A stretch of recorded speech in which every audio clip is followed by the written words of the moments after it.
This video is going to give a couple of examples of limits involving infinity using a graphical approach to evaluate the limits. So the first of two examples is the function f of x equals 1 over x minus 2. I've included here also the graph.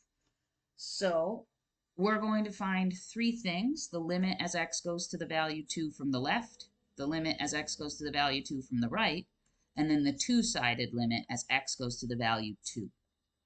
Um, Observing first the value as x goes to 2 from the left, we see our function is close to the x-axis and then takes a sharp nosedive down. So it's going down forever. We would evaluate that limit as negative infinity. It's going down towards negative infinity. Now, if we look to find the limit as we approach the value 2 from the right, we would start very low, close to the x-axis, and then it takes a sharp turn upward, heading towards positive infinity. And if you've been following along with some of the other videos, you might already know what the two-sided limit, but the left and right hand limits do not equal the same value.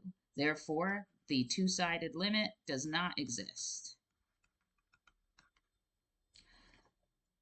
Now, in this example, we were allowing x to go to a particular value on our axis that we could see. And the infinity that's involved is the value of our limit when we evaluate the limit. The next example is going to look at when x goes to infinity, when infinity is down in our subscript beneath the limit symbol. Okay.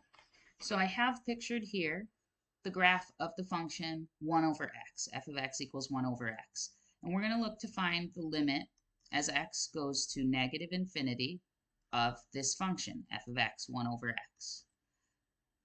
So as x goes to negative infinity means as I move further and further toward the left, because my x-axis approaches negative infinity as I move further towards the left.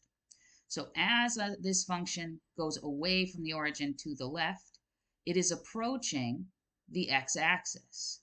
So it's approaching a y value of 0. Now, if we instead look to see what happens as x goes to positive infinity on this function, you'll see that near 0 on the x-axis, we're very high up on the graph. But then as we move to the right, the function is getting lower and lower and has this sort of asymptotic behavior toward the x-axis. And as we continue this curve further and further to the right, it will approach the x-axis. So it's approaching a value of 0. So when we have limits where we're allowing x to go to either positive or negative infinity, using a graphical approach, the key is to observe what happens as we look very far to the right or very far to the left. What value is the curve approaching?